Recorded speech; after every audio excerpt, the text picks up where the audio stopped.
LinkedIn News. If anger arises, it's there. It's a reality. Stop the I'm not supposed to, I'm sinful business. I'm angry. Now the question is, okay, am I happy when I'm angry? No. What do I do when I'm angry? I say all sorts of horrible things, very often to the people I care about the most.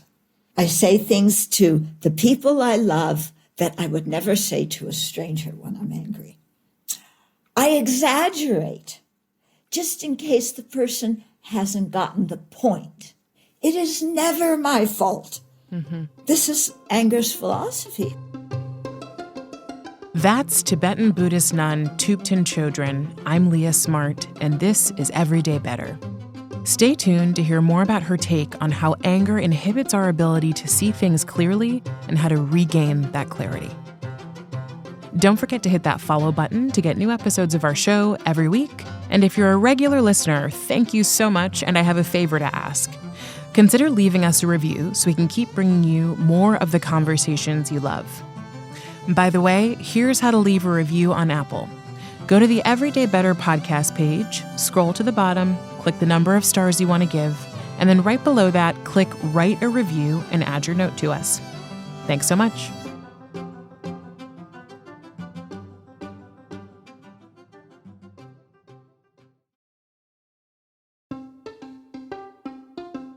Hey everyone. From LinkedIn News, I'm Leah Smart, and this is Everyday Better, a personal development podcast where every week I sit down with some of the world's brightest minds and bravest hearts who use science and story to share strategies for how we can flourish individually, in relationship to others, and to the world around us.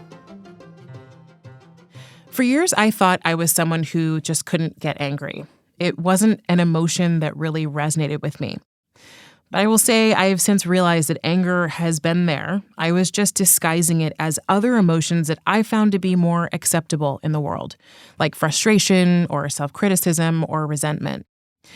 I still don't have super easy access to my anger, but acknowledging it's there has been a really helpful tool for my growth. And that acknowledgement has also helped me relate to those who feel it more often. I mean, looking around, it seems like there's a lot to be angry about. There are the day-to-day annoyances like missing your train or being stuck in traffic or maybe your unreliable coworker. And then there's the bigger stuff, issues like global conflict, hunger, injustice, politics, the online comments section. The list could go on and on. And with so much to be angry about, the question is our anger a hindrance on our happiness and peace or a useful tool that motivates change? My guest today, Thubten Chodron, has been teaching about anger for decades. Thubten is an American Tibetan Buddhist nun, a teacher, and the founder and abbess of the only Tibetan Buddhist training monastery in the United States. As an author, she has published dozens of books on Buddhist philosophy and is currently co-authoring a series of books with the Dalai Lama. Thubten doesn't fall into your stereotype of a Buddhist nun, though. She was born in Chicago, raised by a Jewish family in LA, and she didn't encounter Buddhism until she was 25, when she happened to see a flyer that changed her life. It brought her to a talk on Buddhism, which inspired her to take her first meditation course, which then led her to go to Nepal to study the teachings in depth. Today, Thubten's work revolves around peace, and her work on anger is a big part of that. While many of us believe that anger is necessary or even useful, Thubten challenges us to investigate our anger more thoughtfully. Today, she offers us her take on anger, the ways it manifests in our lives, and blinds us from the truth. As you'll hear, she encourages us to mindfully shift our perspective on anger so that we can transform negativity into resolution and peace, both at home and at work. Here's Thubten. You know, when you're doing this work, you see all your garbage and you have to learn to laugh at your garbage, you know, because if you're just like, oh no, I got angry. What a horrible person I am. Oh, this is terrible. Then that kind of attitude towards ourselves actually is a hindrance. So if we could see how sometimes our way of thinking is just ridiculous and laugh at it, then we can deal with it. From like almost like a less invested place, because we're so caught up in it when we're bothered by it. Yeah. I like that. Okay, so take me back, Thubten, to the moment where you find this flyer, you go to this Tibetan Lama meditation, and something changes for you. I don't know if it was in that exact moment or if it was in moments that followed, but take me to the moment that you thought to yourself, I need to be able to commit my life to this work. After I got that flyer, I went to a talk, and one of the first things the teacher said was, you don't need to believe everything we say. And that relief opened the door for me. They said, think about it, analyze it with logic and reasoning, see if it makes sense, try it and see if it helps you. If it doesn't make sense, doesn't help you, fine to leave it. And I like that attitude because I was sick and tired of people telling me what the truth was with a capital T and threatening me if I didn't believe them. So this very open, inquisitive attitude that we were encouraged to have was very helpful. After the first 3-week meditation course I took, I was thinking, this is serious. There was a very strong feeling, if I don't investigate this, then when I die, I'm going to have regrets. And I've always had the sensation, even when I was younger, that I don't want to die with regret. Now, if I met now who I am now with my experience, if I met somebody who went to a 3-week course and came to me and said, I want to ordain, I would have said, whoa. You're like, back it up. Slow down. So I don't know what my present me would say to the person I was then. How interesting. But my teachers told me to wait. They wanted me to clear up my life because it involved moving halfway around the world. And so it was very good that they had me wait. You know, when you mention this idea of just try these things, I love that offering too. Don't believe what we say. Go see for yourself. Because we need evidence. We're just those kinds of people, right? Like we need evidence. We need to be able to experiment and say, oh, this worked so well for me, or this didn't work for me. Yeah. So I love that offering. And actually, I'm going to start there then. I think there are so many different kind of snippets that most of us get about what Buddhism actually is and what the fundamental teachings are. And I'm not going to make you give us every single fundamental teaching, but you know, if you were to say, like, when I went out and tried some things for, 3 weeks, what were you trying that was different than how you lived before? Well, the teachings really put my life in relief, in terms of my values and my principles. Probably like many people, before I met the Dharma, it was like, when politicians lie, that's awful. When business people cheat people, that's awful. These people, their ethical conduct is terrible, But when I said lies, they were just small things. And I did them with compassion to not hurt somebody else's feelings, right? Mm-hmm. So my lies were okay, so I thought. I mean, I had values beforehand, but I needed to get my behavior more in line with my values. Also, I had always wondered, why am I alive and what's the purpose of my life? I wanted to really learn about life and learn about people. So I had traveled a lot, beforehand. And I loved meeting new people. I loved being in countries where the culture was totally different. The history was totally different. Yeah, I was always curious about this. And why do people do what they do? How do they make decisions? How do we make a better society? So these were the things that interested me. I didn't really have much aspiration to make a lot of money, have a corner office, go to fashion shows. Not on your list. Not on my list. But you had things going on in your life that you had to kind of release. When you made the decision to say, okay, I'm going to, walk towards committing to this, what were those things? Like, I know you were married at the time. Like, what else? What were you letting go of? That was the big one. That's a big one. Yeah. Yeah, that was the big one. We split because I wanted to ordain. There weren't other reasons behind it. And he had become a Buddhist also. So he understood, on one level, he understood why I wanted to ordain. On the other level, it hurt. Yeah. He didn't want us to split, but I have to hand it to him. And I'm very grateful to him because he didn't try and limit me. He didn't guilt trip. So I really appreciated that. Wow.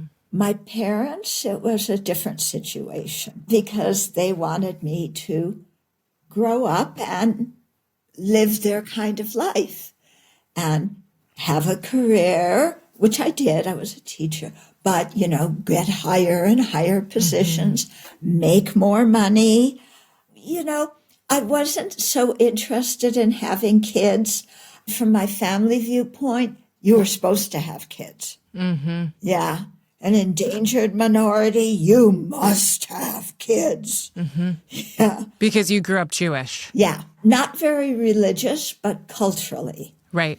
And I was born 5 years after the war, so the shadow of the Holocaust was there. Mm-hmm. My parents were the first generation of people born in this country. My grandparents were very, very poor in the old country, came to the U.S. My parents were the first generation whose purpose was to get the American dream. And that was really where their life's energy was directed. And I benefited from that. However, it wasn't something I was interested in doing. So that was difficult. They kicked me out, basically. And for several years, they didn't contact me. I wrote them every month because if you have Jewish parents, they're going to worry. Even if they're not in contact with you on purpose, they're still going to worry. Yeah. They're still going to worry. Yeah. Wow. Yeah. As things turned out, with my husband, my mom wound up introducing him to somebody. They're married. They have 3 kids. We all get along. Next month I'm going to some teachings. My husband and his wife are also students. We'll see each other there. We'll have dinner together. It's fine. I love that. Yeah. You made this big decision, right? To completely upend your life and to devote it to Buddhism. For those of us who are going, okay, I really am curious about these practices, and I'd love to apply them, but it's unlikely that I'm ever going to actually give up everything and walk away from everything. And so I'm curious if we were to kind of tilt ourselves toward applying some of these Buddhist practices in our daily lives. I want to understand, what would you say and what do you say to people about how to better understand our emotions? Before we get into anger, how do we just better understand our emotions? I think meditation can bring that awareness. Because when you sit and you are trying to focus on a particular topic or object, your mind has, at least my mind, many people's mind, have a hard time staying on that object. We're daydreaming about the future, we're looking at the past and wanting to recreate it, or we're angry about stuff that happened in the past. So you watch what comes up as distractions in your meditation. Yeah, that gives you a lot of information about your emotions. And then also the practice of mindfulness, during our regular daily life, being aware of what am I thinking, what am I feeling. And is there in the Buddhist teachings, is there something that would point us to like why we have emotions? Like what's the reason for them and what to do with them? We say that the good emotions, love, compassion, these things. Let me start with the bad ones, okay? The ones that cause problem and discord and, all this. Those ones are supported by ignorance because we grasp at things, including ourselves, as existing in a way that we don't. And we don't even realize our erroneous view.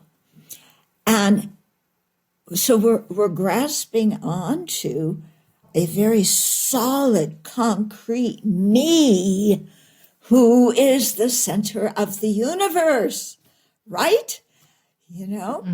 Sadly, yes. Yeah. Yes. Yeah, it's sad because we all consider ourselves the most important. Our suffering hurts more than anybody else's. Our happiness is more important than anybody else's.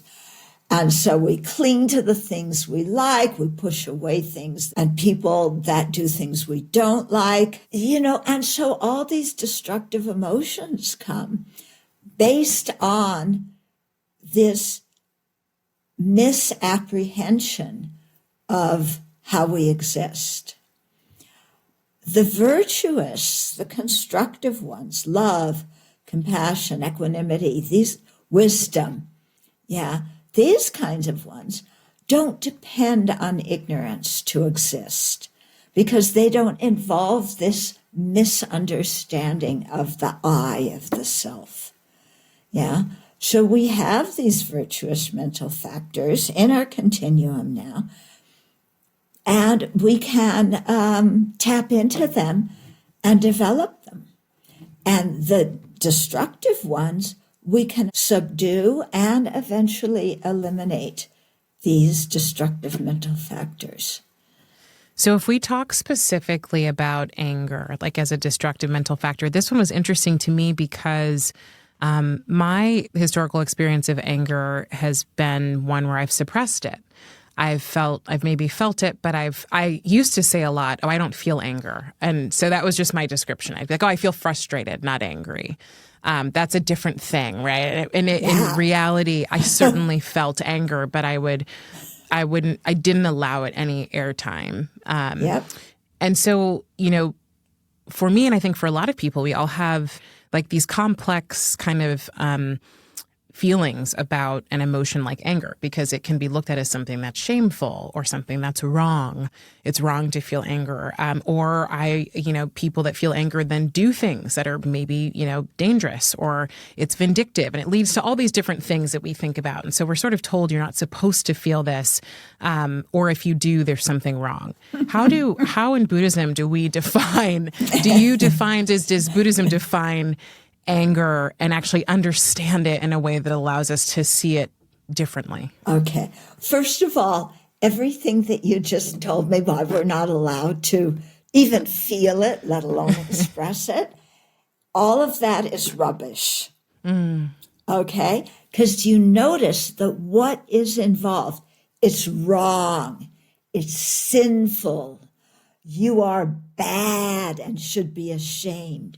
There's so much judgment, and because I give a lot of talks about anger, and very often people will come to me after the talk and say, you said we shouldn't be angry, but what about da, da, da, da, da? And I say, You go back and listen to the recording. I never said you shouldn't be angry. Should is ridiculous. That's another word I think we should eliminate. Yeah.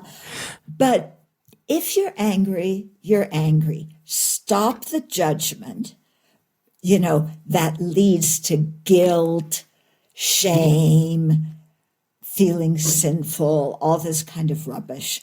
Because that kind of judgment just puts us in a mental trap where we can't even deal with the anger. Rather, you notice, I'm angry, you own it.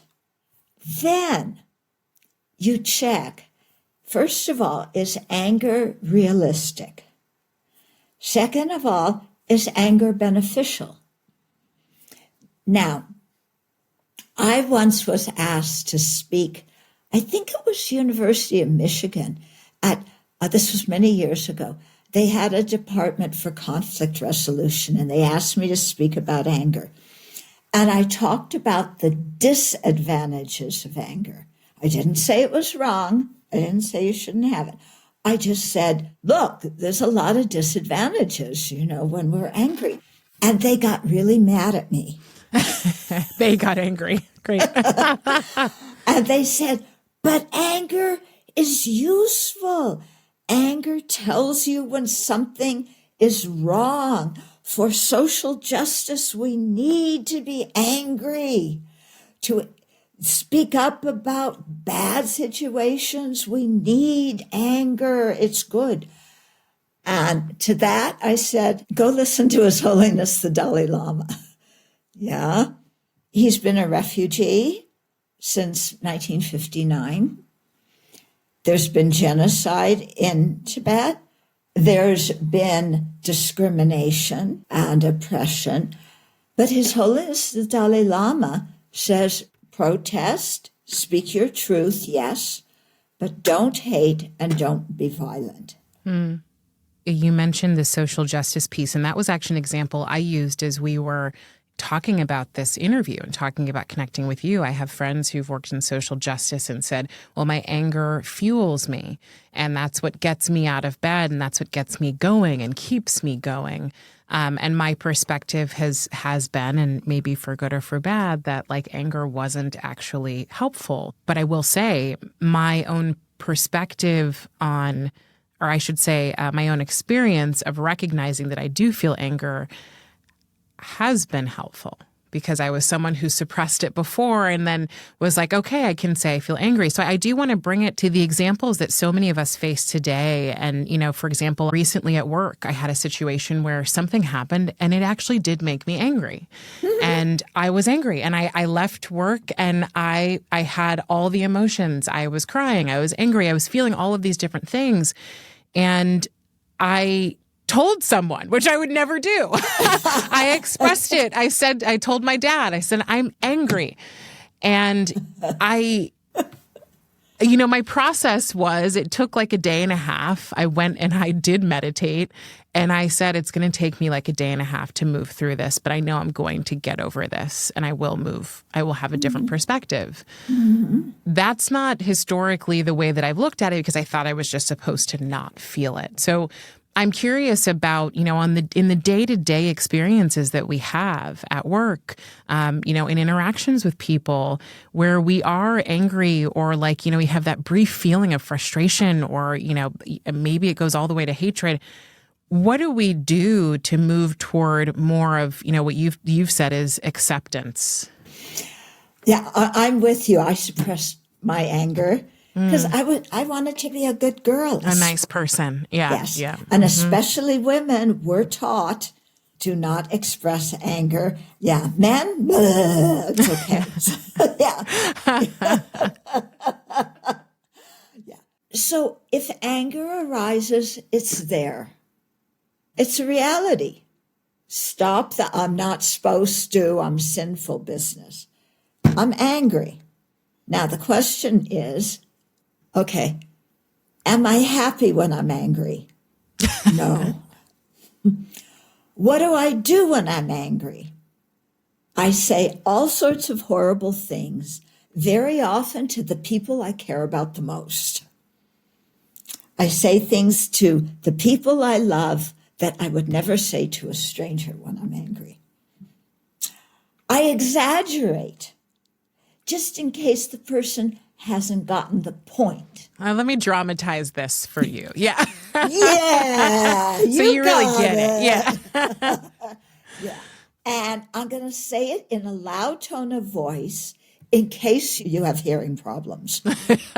Right. Or I will just go away. And this is probably what you and I did. Close the door, cry, and have a pity party. Mm-hmm. I would shut down, go to my room, and wait for somebody to come and apologize. Are you okay? Yeah. I'm the one throwing the tantrum, but yes, they have to come. Yeah. Yeah. Because they were the one who started it. Mm-hmm. I am totally innocent and sweet. They're the one who are exaggerating, hypercritical, blaming me for something somebody else did. It is never my fault. Mm-hmm. This is anger's philosophy, isn't it? It doesn't have anything to do with me. It's all other people. And you're saying that's a distorted view of reality. Yeah. Yeah. I mean, I know it, but but in the moment, we're good at convincing ourselves. Yeah. And this is our problem. When anger dominates our mind, we are blind. Yeah. And the psychologists have a special term. It's called a refractory period, which means when you're having a strong emotion for a certain amount of time, you can't take in any new information that would contradict the story you're telling yourself. Mm-hmm. But that story that we're telling ourselves is rubbish. Really? I am totally innocent. I didn't do anything. Well, if I look, maybe I presented the situation to my boss in just a little bit biased way. And didn't talk about the other person's viewpoint or didn't give somebody else credit for what they did because I wanted to have the credit, and now I'm being called on that. Oh, come on. Okay, I know what you might be thinking. So that's great. A literal Buddhist nun cannot be angry, but I'm different. I need my anger. It's useful. I get it. But we'll hear what Thubten has to say about the usefulness of anger right after this short break.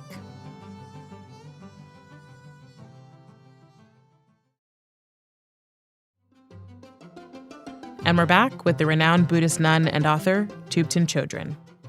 Okay, but I have a question for you. I think people will push back and maybe say, but there are points where anger really is useful. Like what? Give me an example. Yeah. Where anger has to be used. That there's no other alternative. So, okay, so I can't say in this moment have that example where it has to be used, but the way you describe this situation where, maybe I didn't share everything with my boss. Maybe I wanted the credit, so I didn't share who else was doing something. What if we're the person who was the other person who was part of a project, for example, and we did something, but we're not getting any credit for it. So someone chose, and then we're angry because we're like, wait a second. Okay, but it's very interesting. This is what I do when I get angry, is I'll say, why are you angry? I have, here's the wisdom side of me. Here's regular old me.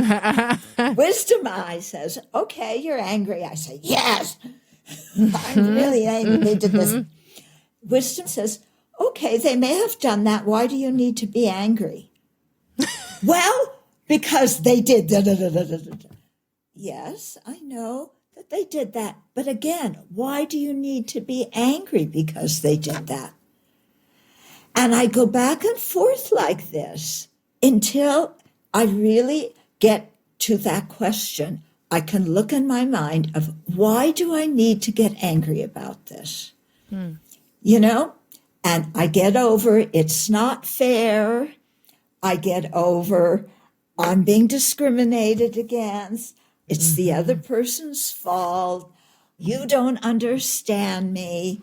You don't respect me. All of that stuff. And then I look, okay, why am I angry? Well, because in this example you gave, because I contributed something and I want the credit. I want the credit I deserve. Okay, then wisdom says, okay, what good is that credit going to do? That's ego. Yeah, it's like all, it's all the, I feel good about myself because other people know that I did something important and now I matter more. Right.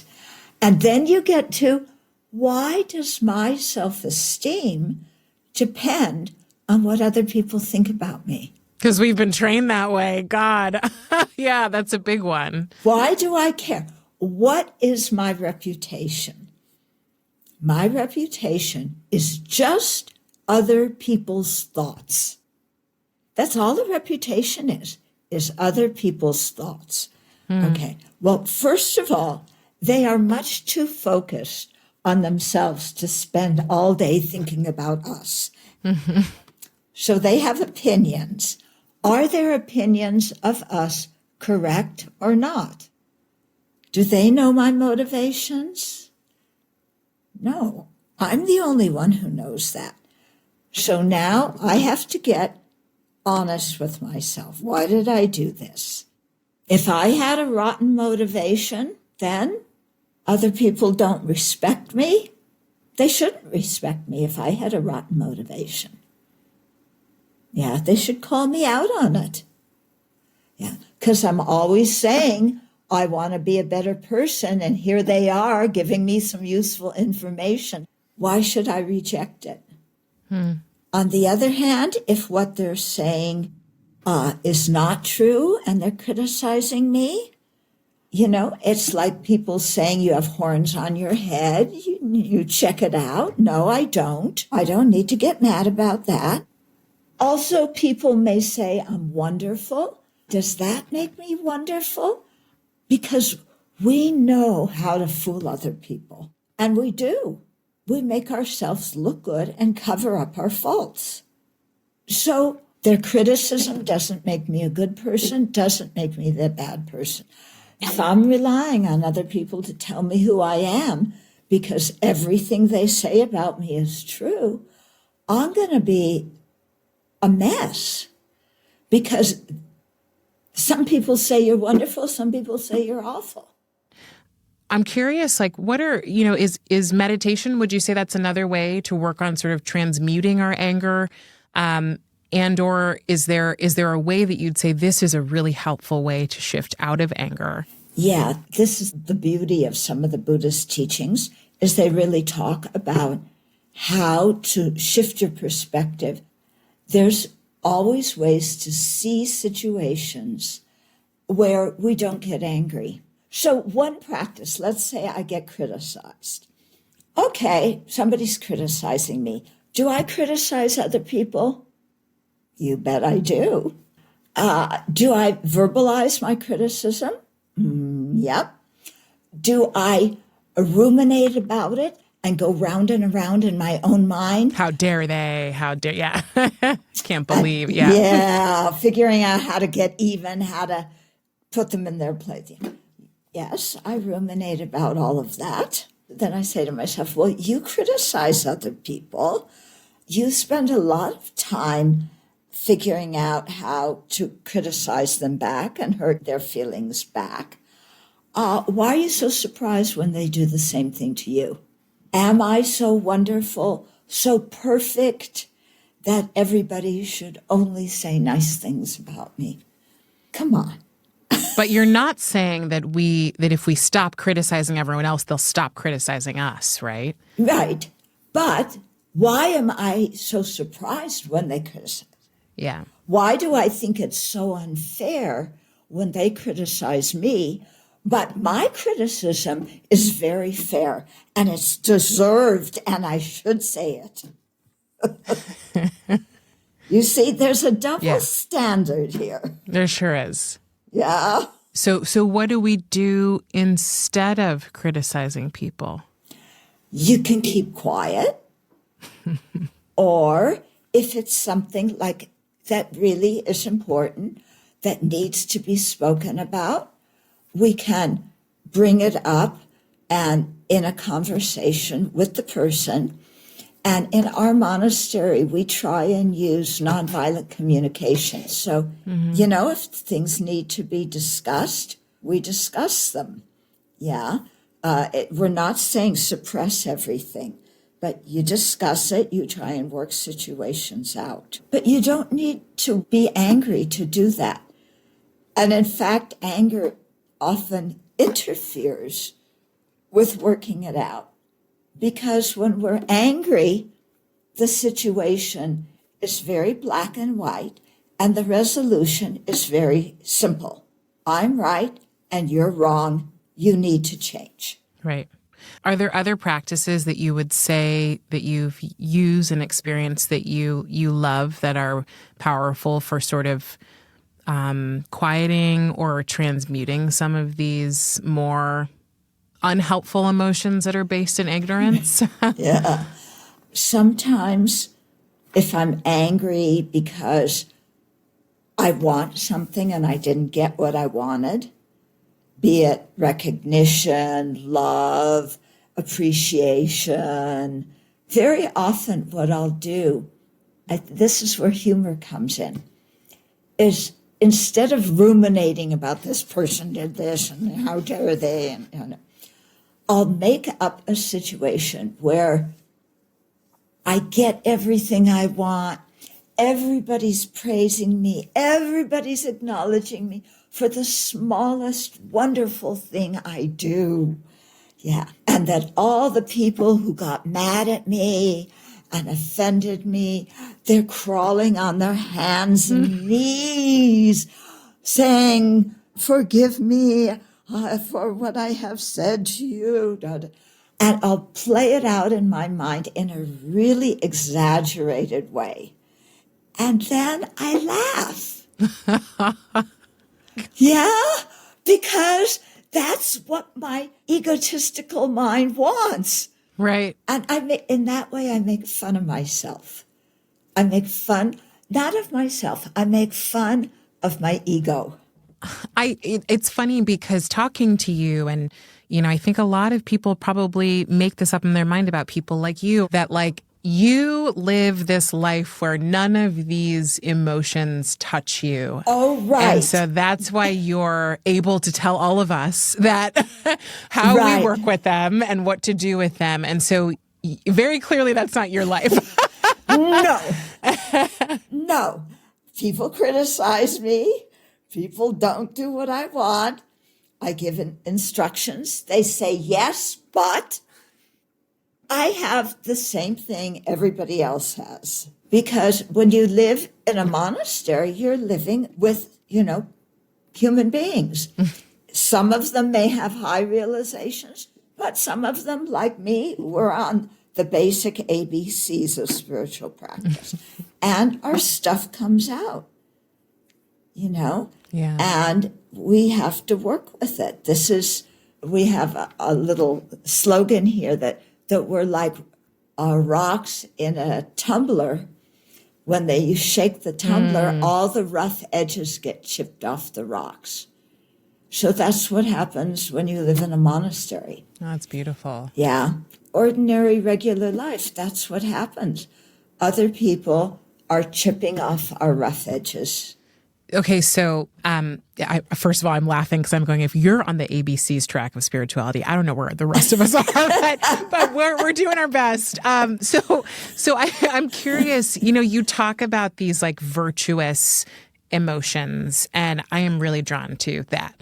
And I'm drawn to the people we become when those rocks get chipped down to their smoother edges. And so I wonder what you've seen or experienced about what changes when human beings allow ourselves to look at some of these unhelpful, not useful emotions in a way that allows us to, well, I'm assuming, but I'm going to say in a way that allows us to reveal some of these more virtuous emotions. Yeah, because very often cultivating the virtuous emotions is the antidote to the negative ones. Yeah. And what are those? Are those like love and compassion and, love, compassion, for jealousy? Of course, the antidote is the last thing you want to do when you're jealous of someone. Go compliment them. Yeah, rejoice. Rejoice in their goodness. Rejoice in their opportunities. Oh, that's tough. Yeah. Oh, it's very tough. Ooh. But it works when you can really, really open your heart and like, okay, somebody has an opportunity that I wish I had. But whether they have it or not, I'm not going to get it.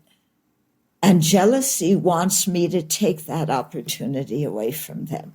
Yeah. It wants me to say, oh, it's still possible that it could be mine. Yeah.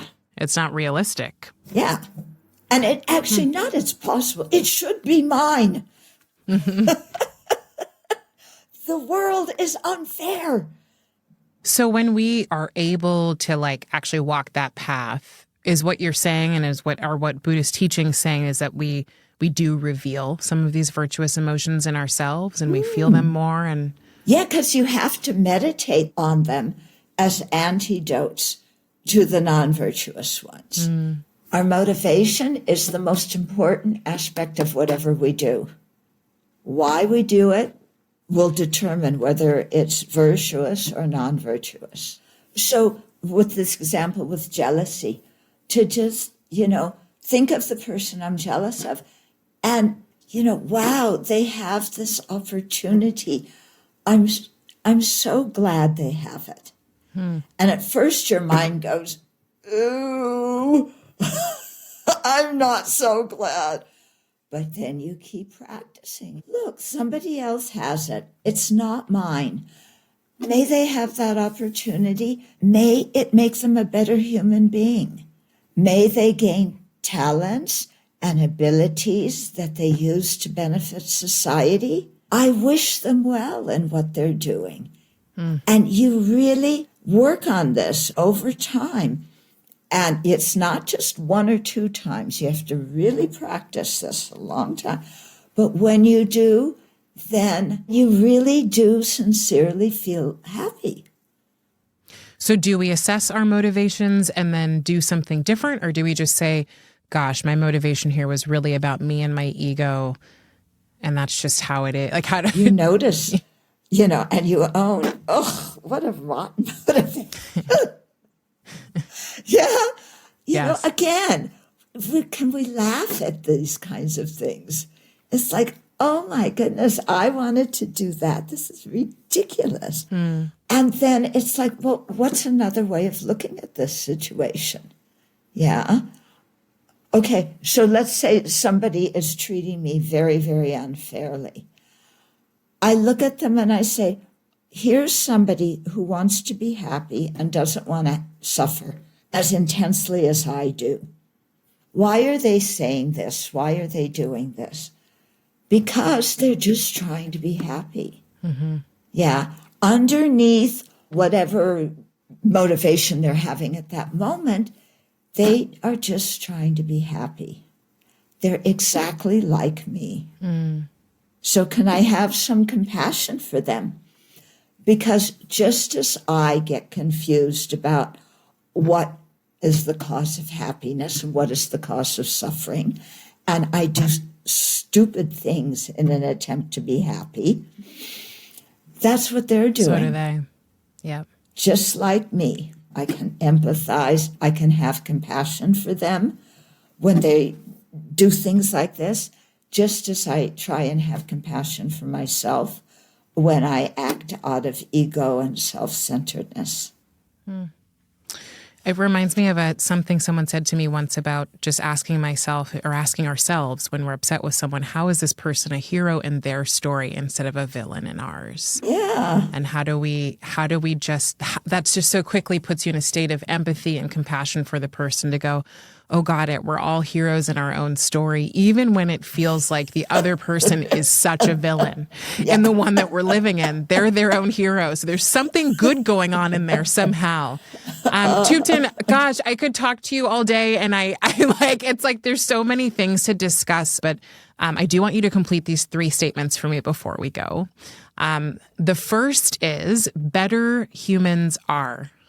Better humans are kind, open-minded, and compassionate. Better work is finding what your passion is, finding what your talent is, and using it for the benefit of others. And a better world has kindness, fortitude, open-mindedness. Yeah, more peace. More peace, yeah. But peace starts inside the individual. Mm-hmm. Yeah. Thubten, thank you so much for being here. You are like a wealth of so much knowledge. And I so appreciate you being someone who is open to talking to people and sharing your work and sharing what you're learning and sharing what you're experimenting with so that we can benefit from it, even though we're not with you at your monastery. We may not be, but we do want to live lives that feel more peaceful, more content, more joyful. So thank you. It was really very, very nice talking to you.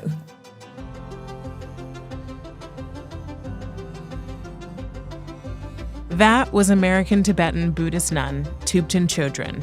To learn more about Thubten's philosophy on anger, check out her book, Working with Anger. If you like this episode, text it to the first person who comes to mind. You never know how it could help them out. Everyday Better is a production of LinkedIn News. The show is produced by Grace Rubin and Emily Reeves. Sravasti Abbey is our sound engineer. He makes sure we sound good in the studio. Tim Boland mixed our show. Enrique Montalvo is the executive producer of LinkedIn Editorial Productions. Dave Pond is head of news production. Courtney Coop is head of LinkedIn Original Audio and Video. Dan Roth is the editor-in-chief of LinkedIn. And I'm Leah Smart. Thanks for coming with me, and I'll see you next week.